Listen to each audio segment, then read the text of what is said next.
All right. Uh, let's hope we can free our minds of these matters now and turn to something a little more substantive, which is the question before we plunge into Gadamer, really perhaps the question, what is hermeneutics? Well, it's easily enough explained what it is, despite the sort of difficulty and thorniness of the word. It is the art or principles of interpretation. But hermeneutics has a history. That is to say, it's not something which has always been just there. It's not something that people have always thought about in a systematic way. Strictly speaking, what I've just said isn't true. Many of you probably know that Aristotle has a treatise called De Interpretatione. The Middle Ages are rife with treatises on interpretation. And I suppose what I'm really saying is that the word hermeneutics wasn't available, and the idea that there ought to be a sort of a systematic study of how we interpret things wasn't really current. But of course, by the same token, the notion of hermeneutics arises primarily in religion first. And specifically in the Christian tradition, but that isn't to say that there wasn't long before the moment at which hermeneutics became important in Christianity.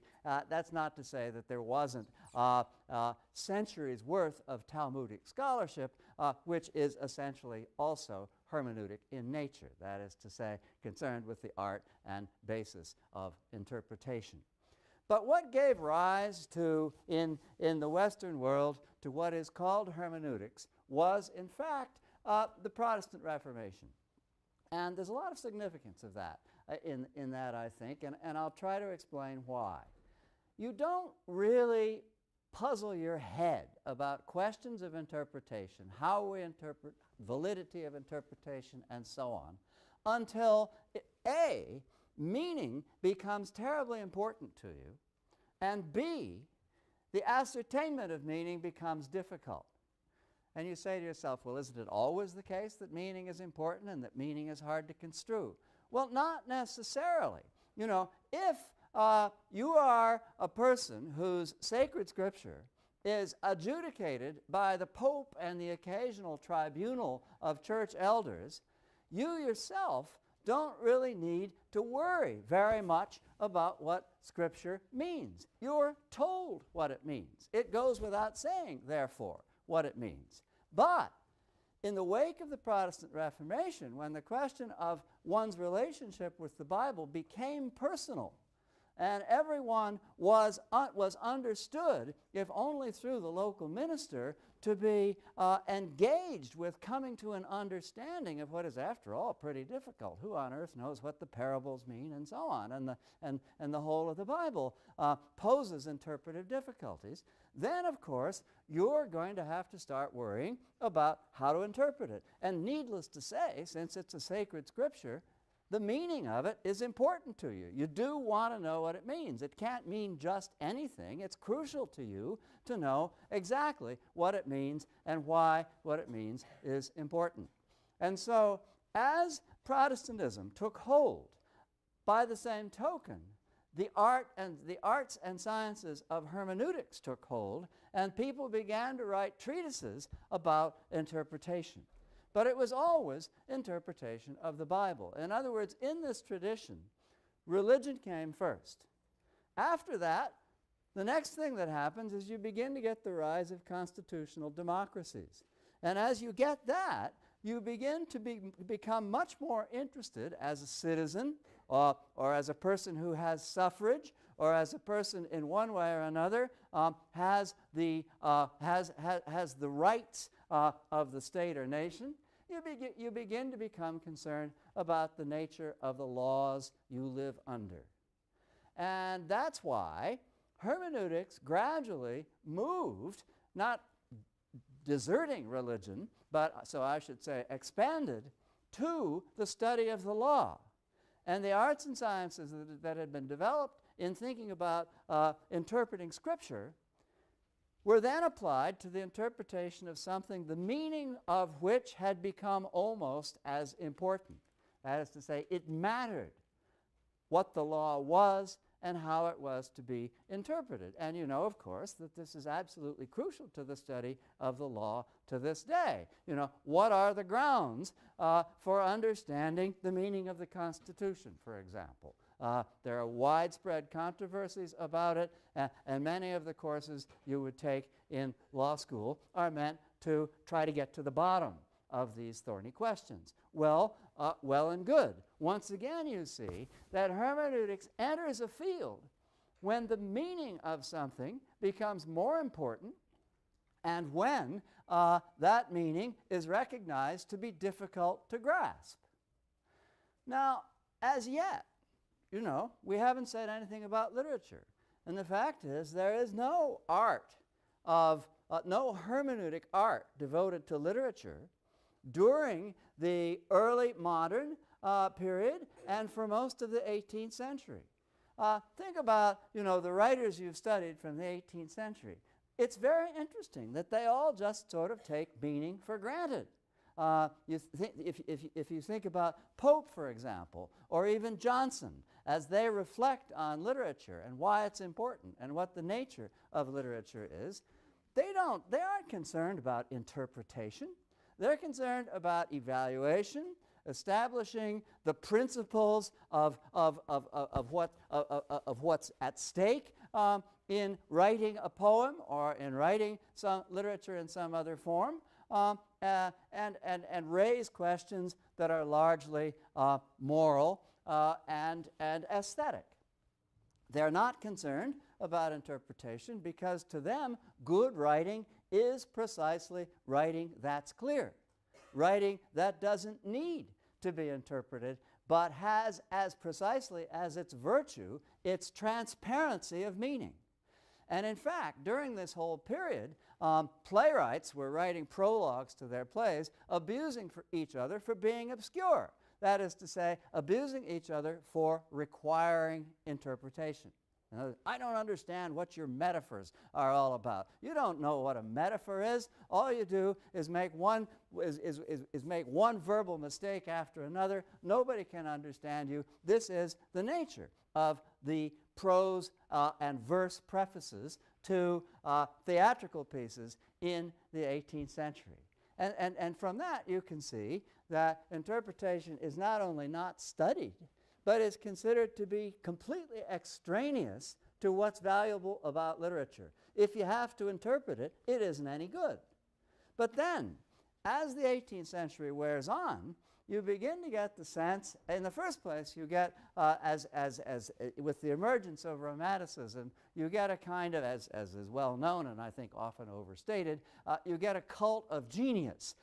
You get the idea that everything arises from the extraordinary mental acuity or spiritual insight of an author, and that what needs to be understood about literature is the genius of its production.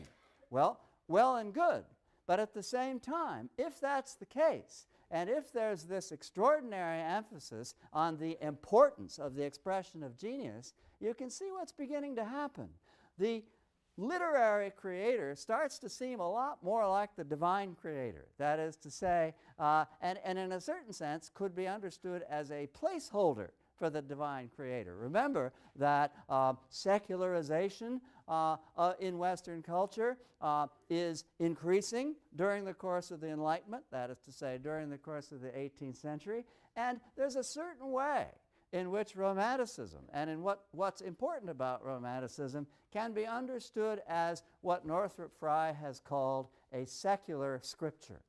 In other words, the meaning of literature becomes more difficult because it's profoundly subjective and no longer no longer engaged with shared values. And the importance of literature, that is to say, our sense of why it's so important to understand it, has also grown because for many people it begins to take over, partly at least, the role of religion.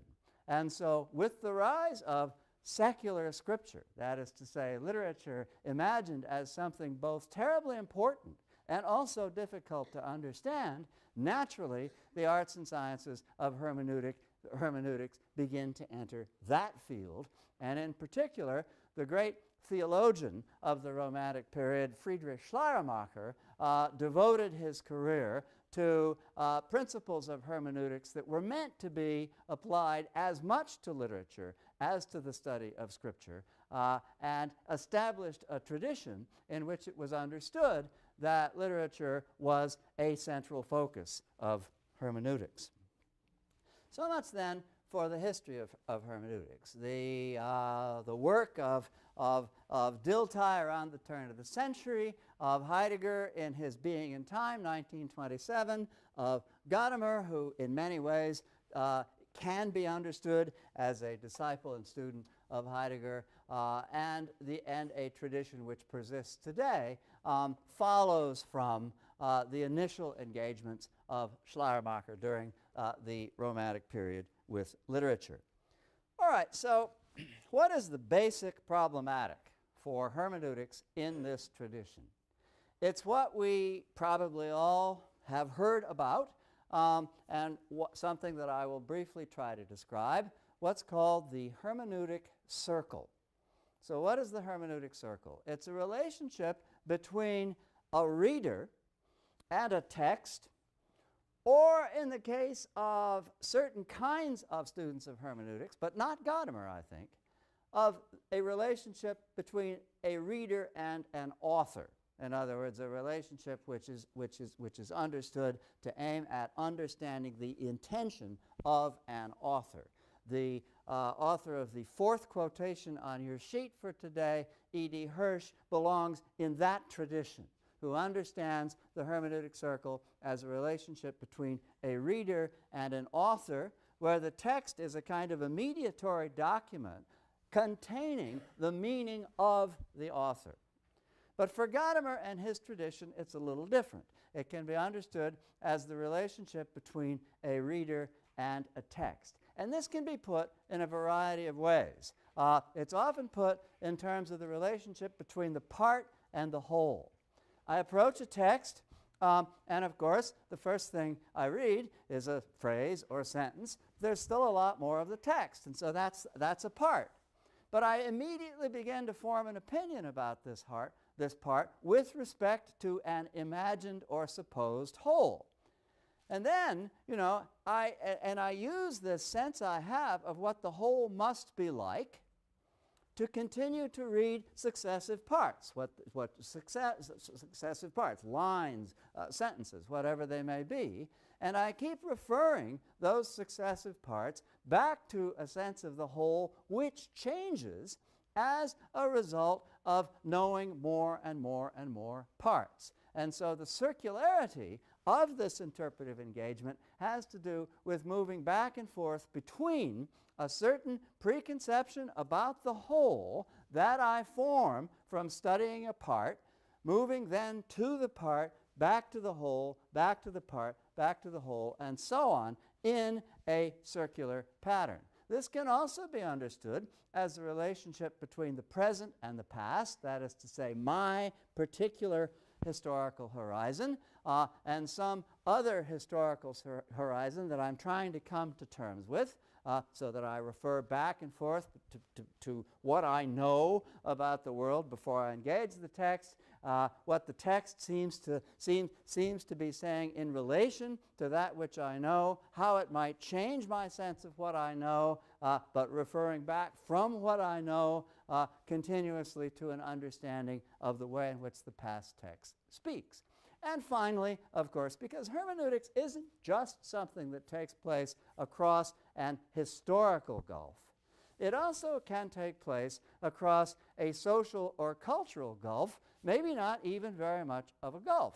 When we engage each other in conversation, we are still performing a hermeneutic act. I have to try to understand what you're saying, and I have to refer it to what I want to say, and the circuit of communication between us has to stay open as a result of this mutual and developing understanding of what we're talking about. And it's the same thing, of course, with conversations across cultures. So understand that hermeneutics isn't necessarily about, as Gadamer would put it, merging historical horizons. It's also about merging social and cultural and interpersonal horizons. And it applies to all of those spheres. All right, now the hermeneutic circle then is of this, it sort of involves this reference back and forth between the entities that I've been trying to describe. And let's just quickly, and here we begin to move into the text, let us listen to Gadamer's version of how the circularity of this thinking works on page 722 toward the bottom of the left-hand column. The reader, Gadamer's word is he, the reader projects before himself a meaning for the text as a whole as soon as some initial meaning emerges in the text. In other words, as soon as he sees what the part is like, he projects or imagines what the whole must be that contains this part. Again, the latter, that is to say, the sense of the initial meaning, emerges only because he is reading the text with particular expectations in regard to a certain meaning. The working out of this project, that is to say, the sense we have in advance of the meaning of what we are going to read, the working out of this project, which is constantly revised in terms of what emerges as he penetrates into the meaning, is understood as what is there. In other words, that what is there, which is a kind of way of talking that Gadamer inherits from Heidegger, really has to do with what Gadamer means when he talks also about die Sache, the subject matter. In other words, the effort of a reader in coming to terms with the meaning of a text is an effort to master the subject matter. What is there? And I suppose it's fair enough to say, as a kind of paraphrase, what the text is really about. I mean, that's what Gadamer means when he says, what is there? Anyway, you can see that in this passage on page 722, Gadamer is describing the circularity of our reading, and he's describing it in a way that may raise certain concerns for us. What do you mean a structure or a project or a having? Can't I view this thing, as we might say, objectively? In other words, aren't I going to be hopelessly prejudiced about what I read if I've got some sort of preliminary conception of what it's all about? Why don't I just set aside my preliminary conceptions so that I can understand precisely what is there? How am I ever going to understand what is there if I approach it with some sort of preliminary idea, which I never really get rid of? I mean, because each revision of what I think is there as a result of further reading is nevertheless becomes in itself yet another project or preliminary conception. In other words, this way of thinking seems to suggest, to tell you the truth, does suggest that you can't get away from preliminary conceptions about things. And this, of course, is disturbing. And it's especially disturbing when you then get Heidegger and Gadamer insisting that even though there are always these preliminary conceptions, which Gadamer sort of boldly calls prejudices, and we'll come back to that, even though there are always these preliminary conceptions, there nevertheless are, as Heidegger puts it, two ways into the circle, right? A circle, in other words, is not necessarily a vicious circle. See, that's what you're tempted to conclude if you say, I can never get away from preconceptions, right? I'm just going back and forth meaninglessly because I'm never going to get anyplace, right? But Gadamer and Heidegger say, no, that's not true. That's not true. A circle isn't at all necessarily vicious. The way into the circle can also be constructive. That is to say, you really can get someplace. And so you're entitled to say, well, okay, it can be constructive, but how can that be? Take a look at the second passage on your sheet from Heidegger. Not the whole passage, but just the first sentence of it, where Heidegger says, in an interpretation, the way in which the entity we are interpreting is to be conceived can be drawn from the entity itself, or the interpretation can force the entity into concepts to which it is opposed in its manner of being. Now, wait a minute, you say.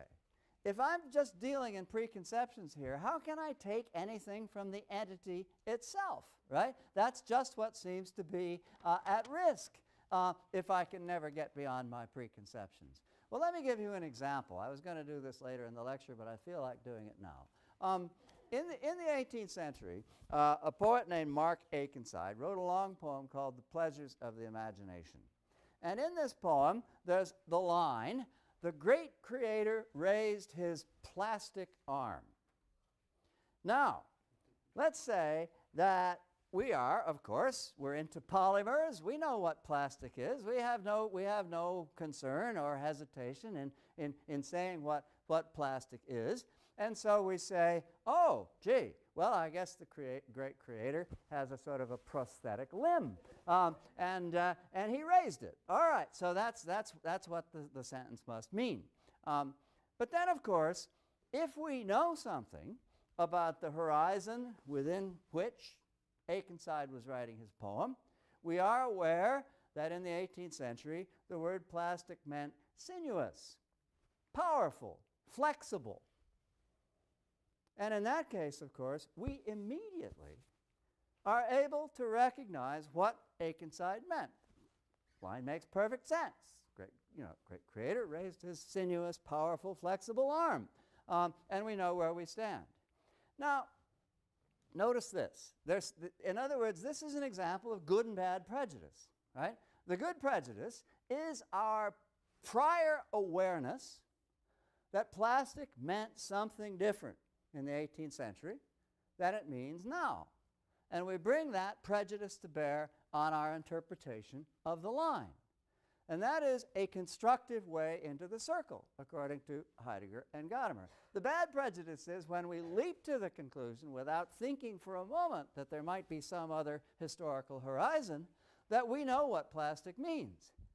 And the reason we can tell the difference, by the way, is that if we invoke the 18th century meaning of plastic, we immediately see that the line makes perfect sense, that it's perfectly reasonable and not even particularly notable.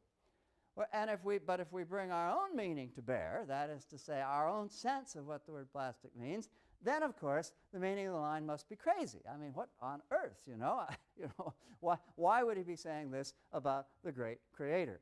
Now, I think I'll come back to this example next week when we're talking about an essay called The Intentional Fallacy by W.K. Wimsatt, and I will revisit the possibility that there might be some value in supposing that Akenside meant the great creator raised his prosthetic limb.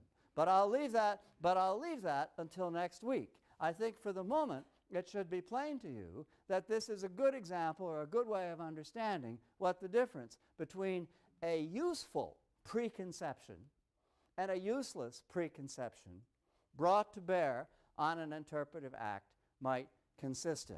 All right, now in giving the example now I've gotten a little bit ahead of myself, but so let me reprise a bit. As you can tell from your reading of Gadamer, and of course the title of the great book from which this excerpt is taken is Truth and Method, Wahrheit und Methode, with its implicit suggestion that there is a difference between truth and method. The great objection of Gadamer to other people's way of doing hermeneutics is that they believe that there is a methodology of interpretation. And the basic methodology Gadamer is attacking in the excerpt you've read is what he calls historicism. Now, that's a tricky word for us because later in the semester we're going to be reading about something called the new historicism, and the new historicism actually has nothing to do with what Gadamer is objecting to in this form of historicism. So we will return to the new historicism in that context. But for the moment, what Gadamer means by historicism is this: the belief that you can set aside preconception. In other words, that you can completely factor out your own subjectivity, your own view of things, your own historically conditioned point of view. I'm sorry, I shouldn't have said historically conditioned. Your own point of view. You can completely factor that out in order to enter into the mindset of some other time or place. That you can completely enter into the mind of another. This then is this is the object of historicizing, and as we'll see at the end of the lecture, there's a certain nobility about it to be juxtaposed with the nobility of Gadamerian hermeneutics. But in the meantime, Gadamer is objecting to this because he says you simply can't do this. You cannot factor out these preconceptions. All you can do, he says, is recognize that you do exist, you do live, you do think consciously within a certain horizon. Recognize that you are coming face to face with another horizon and try to bridge your horizon and the other horizon. In other words, to put it simply, to find common ground, to find some way of merging a present with a past, a here with a there, in such a way that results in what Gadamer calls Horizontsverschmelzung, horizon merger. And this act of horizon merger has as its effect, as its result, what Gadamer calls effective history. And by effective history, he means history which is useful. That is to say, history which really can go to work for us and is not just a matter of accumulating an archive or distancing ourselves from the past. I'll say, again, somewhat in advance, perhaps, of the time I should say it, that Gadamer thinks that there's something immoral about historicism. Why? Because it condescends toward the past. It supposes that the past is simply a repository of information. And it never supposes for a minute that if we actually merge ourselves with the moment of the past may be able to tell us something we ought to know. That is to say, may be able actually to teach us something. Gadamer believes that historicism forgets the possibility of being taught something by pastness or otherness. Now, I think in order to make this viewpoint seem plausible, we probably should study it for a moment a little bit more philosophically. That is to say, you're asking yourself, well, sure, you know what? I can. I pride myself on this. I can factor out all forms of subjectivity. I really can be objective. I'm perfectly capable of understanding the past in and for itself without any contribution of my own, without, in short, any preconceptions. So let's look at a couple of passages from your sheet, from Heidegger's Being and Time, from his analytic of the hermeneutic circle, and see what Heidegger has to say about this claim. The first passage on your sheet, Heidegger says, when we have to do with anything, the mere seeing of the things which are closest to us bears in itself the structure of interpretation, and in so primordial a manner that just to grasp something free, as it were, of the as requires a certain adjustment. What is Heidegger saying? He's saying, I stand here and I'm just looking. I look back there and I'm just seeing that sign that says exit. I'm not interpreting it. I don't have any preconception about it. I'm just looking. Right? Heidegger says this is a total illusion. How do I know it's a sign? How do I know it says exit? I bring a million preconceptions to bear on what I take to be a simple act of looking. And then Heidegger says, you know what?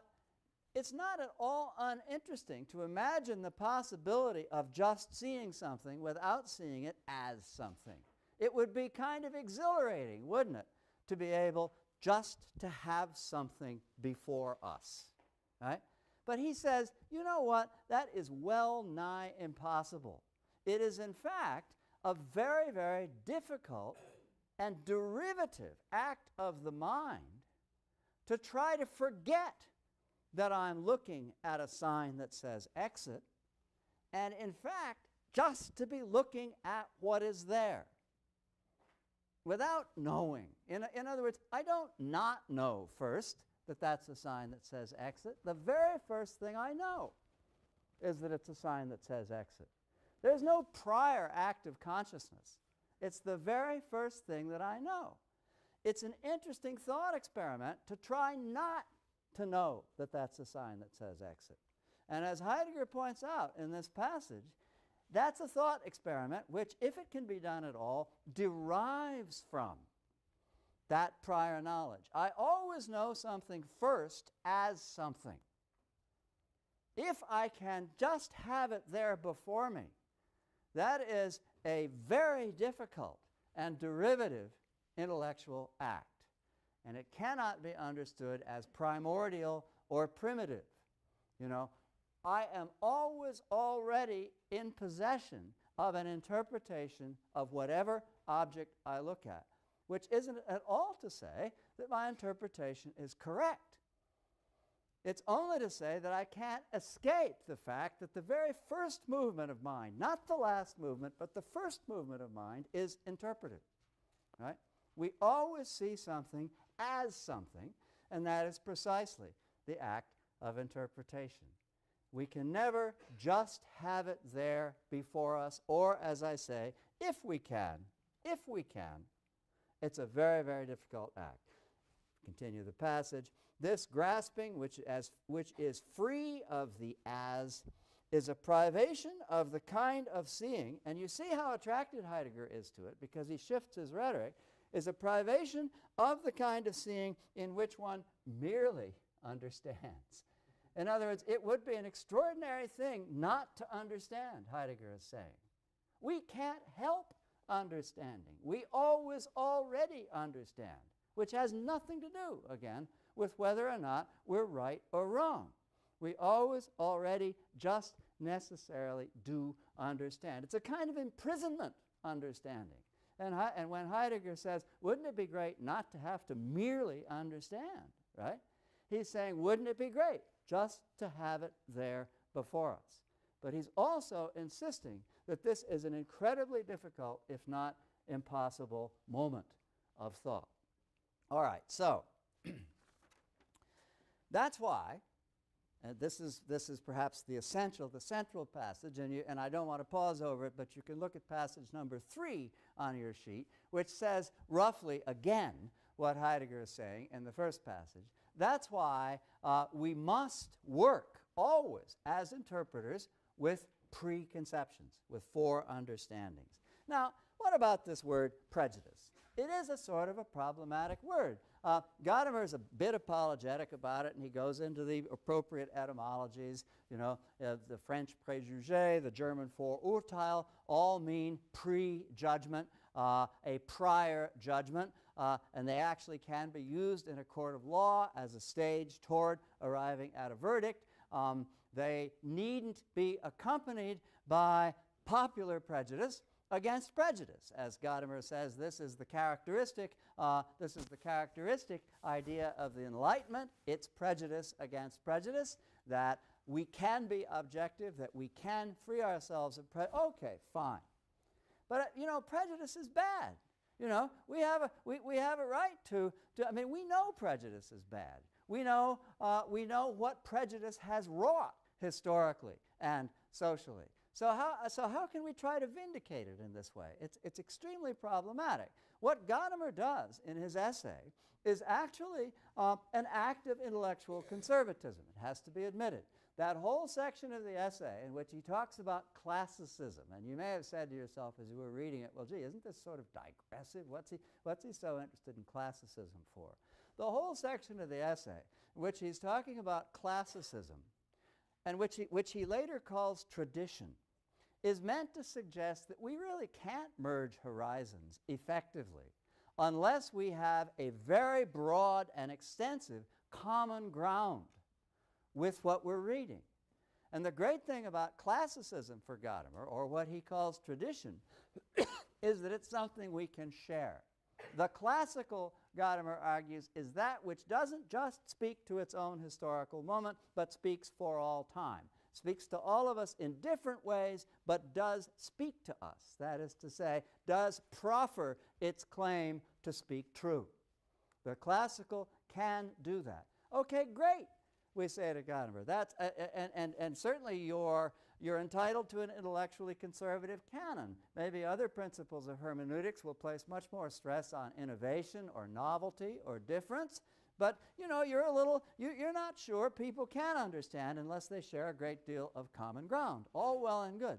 But you know what? That's where the bad side of prejudice sneaks in. You know, slavery was considered perfectly appropriate and natural to a great many of the most exalted figures working within the tradition that Gadamer rightly calls classical. Classical antiquity, a great many modern figures never stopped to question slavery. Slavery was an aspect of classical culture which had its defenses. Well, Gadamer doesn't talk about this, obviously, but it is an aspect of that prejudice that one might share with tradition if one were somewhat more critical than this gesture of sharing might indicate. I just say that in passing, calling your attention to it as a risk that's involved in our engagement with a hermeneutic project of the nature of Gadamer's. And it's not to say that Gadamer favored slavery or anything of the sort.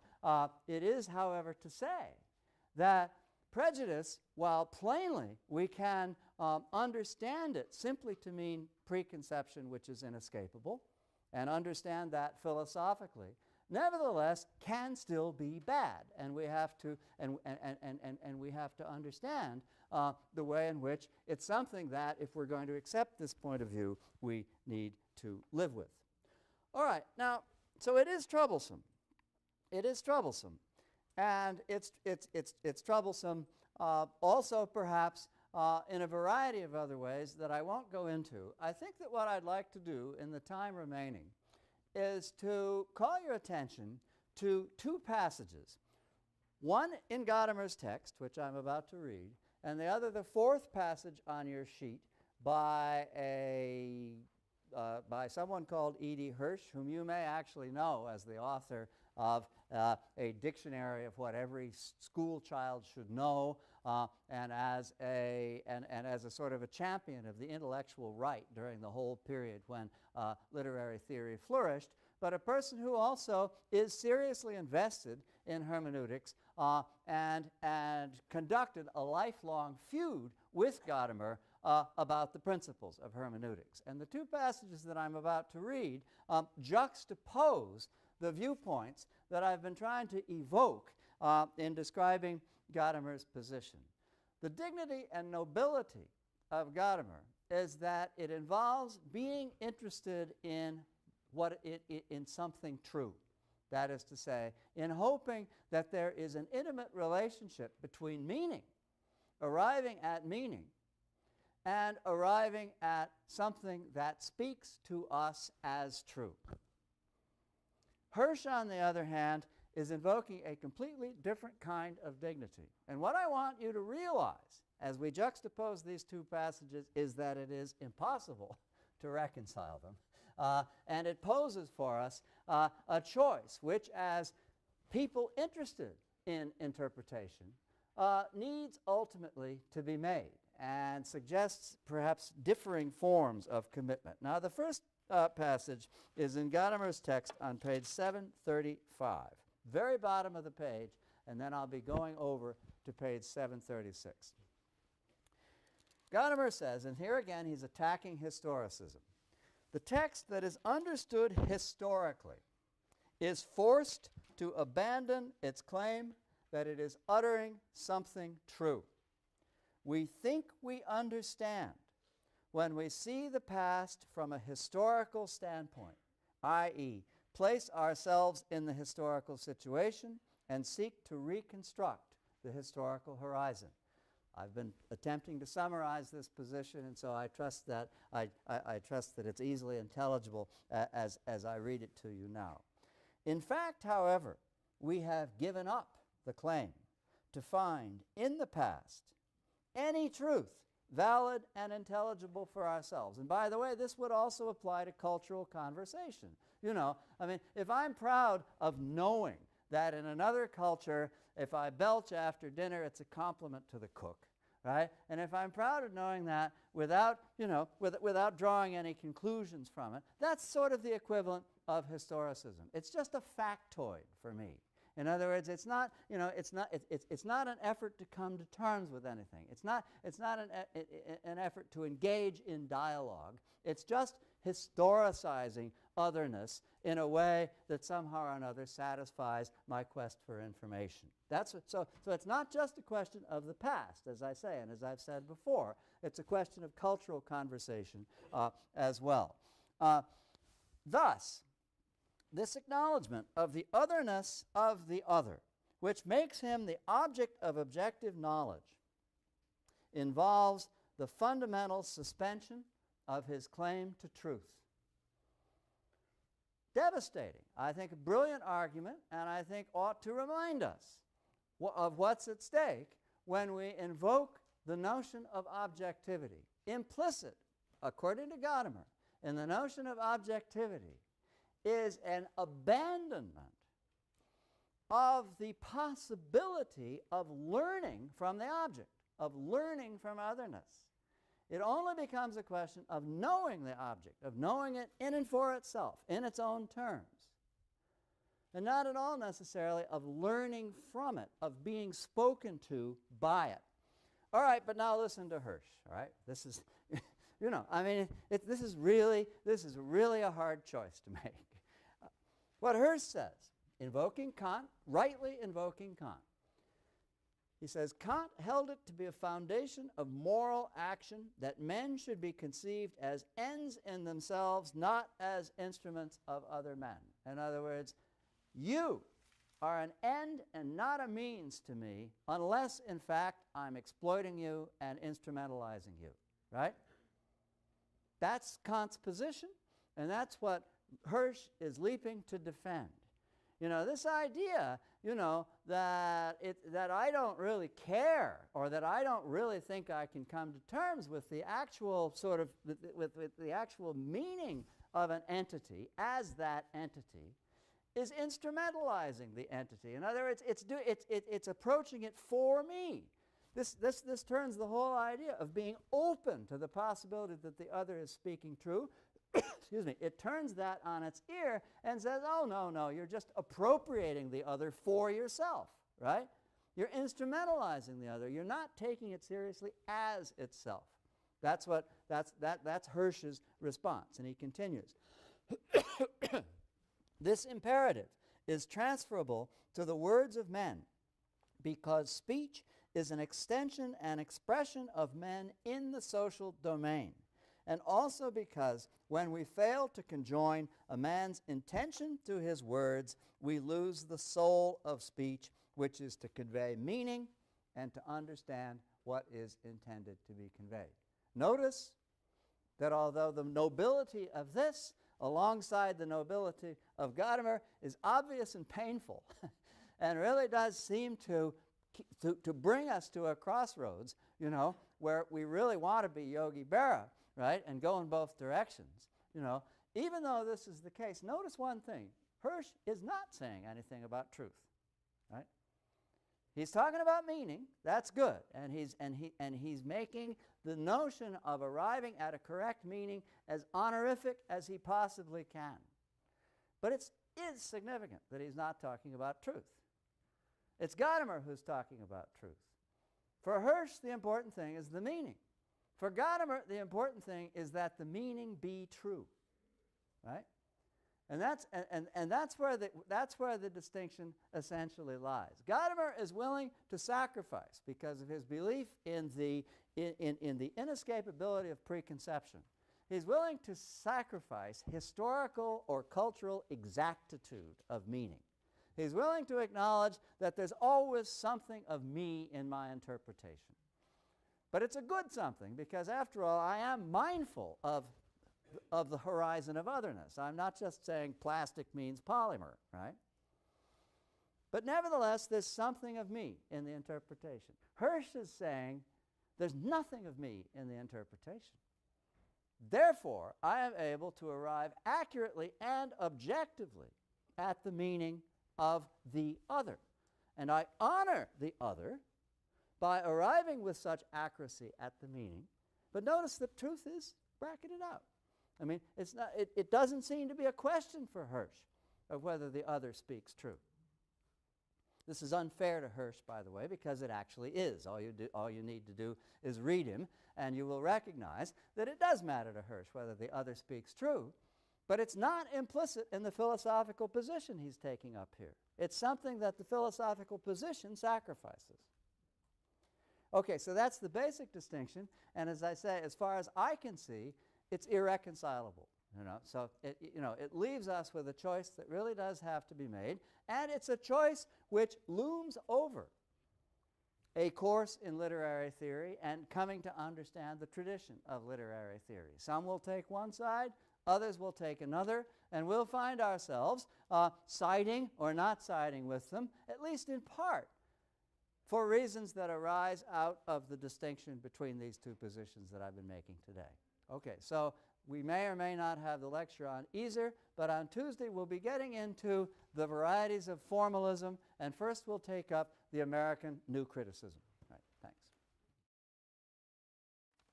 All right, let's hope we can free our minds of these matters now and turn to something a little more substantive, which is the question before we plunge into Gadamer, really perhaps the question, what is hermeneutics?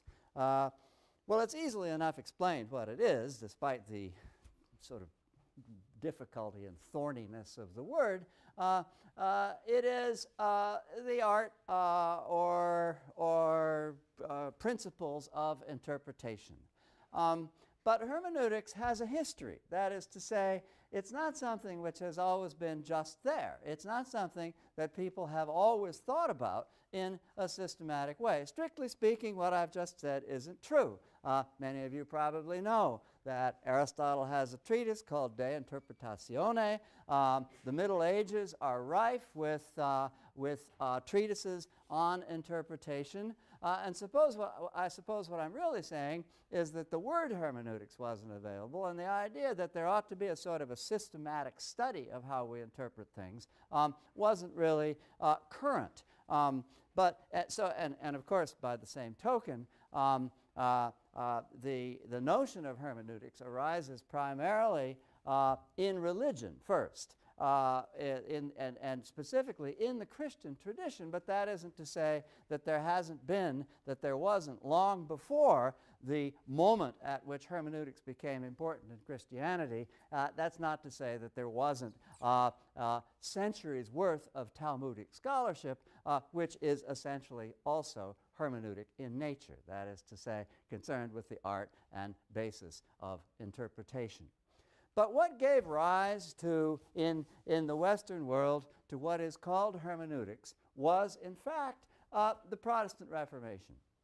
And there's a lot of significance of that in that, I think, and I'll try to explain why. You don't really puzzle your head about questions of interpretation, how we interpret, validity of interpretation, and so on, until A, meaning becomes terribly important to you, and B, the ascertainment of meaning becomes difficult. And you say to yourself, well, isn't it always the case that meaning is important and that meaning is hard to construe? Well, not necessarily. You know, if you are a person whose sacred scripture is adjudicated by the Pope and the occasional tribunal of church elders, you yourself don't really need to worry very much about what Scripture means. You're told what it means. It goes without saying, therefore, what it means. But in the wake of the Protestant Reformation, when the question of one's relationship with the Bible became personal, and everyone was, or even Johnson, as they reflect on literature and why it's important and what the nature of literature is, they aren't concerned about interpretation. They're concerned about evaluation, establishing the principles of what's at stake in writing a poem or in writing some literature in some other form, and raise questions that are largely moral and aesthetic.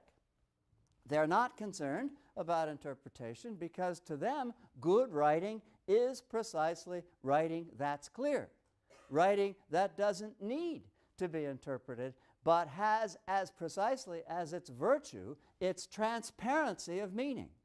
And in fact, during this whole period, playwrights were writing prologues to their plays, abusing each other for being obscure.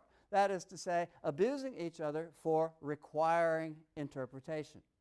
I don't understand what your metaphors are all about. You don't know what a metaphor is. All you do is make one verbal mistake after another. Nobody can understand you. This is the nature of the prose and verse prefaces to theatrical pieces in the 18th century.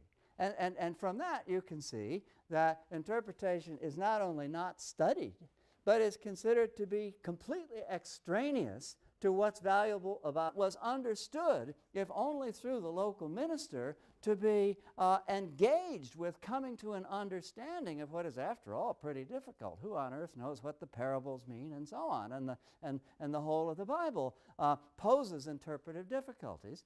Then, of course, you're going to have to start worrying about how to interpret it. And needless to say, since it's a sacred scripture, the meaning of it is important to you. You do want to know what it means. It can't mean just anything. It's crucial to you to know exactly what it means and why what it means is important. And so, as Protestantism took hold, by the same token, the arts and sciences of hermeneutics took hold, and people began to write treatises about interpretation. But it was always interpretation of the Bible. In other words, in this tradition, religion came first. After that, the next thing that happens is you begin to get the rise of constitutional democracies. And as you get that, you begin to become much more interested as a citizen or as a person who has suffrage, or as a person in one way or another has the rights of the state or nation. You begin to become concerned about the nature of the laws you live under. And that's why hermeneutics gradually moved, not deserting religion, but, so I should say, expanded to the study of the law. And the arts and sciences that had been developed in thinking about interpreting Scripture were then applied to the interpretation of something the meaning of which had become almost as important. That is to say, it mattered what the law was and how it was to be interpreted. And you know, of course, that this is absolutely crucial to the study of the law to this day. You know, what are the grounds for understanding the meaning of the Constitution, for example? There are widespread controversies about it, and many of the courses you would take in law school are meant to try to get to the bottom of these thorny questions. Well and good. Once again, you see that hermeneutics enters a field when the meaning of something becomes more important and when that meaning is recognized to be difficult to grasp. Now, as yet, you know, we haven't said anything about literature. And the fact is, there is no no hermeneutic art devoted to literature during the early modern period and for most of the 18th century. Think about, you know, the writers you've studied from the 18th century. it's very interesting that they all just sort of take meaning for granted. If you think about Pope, for example,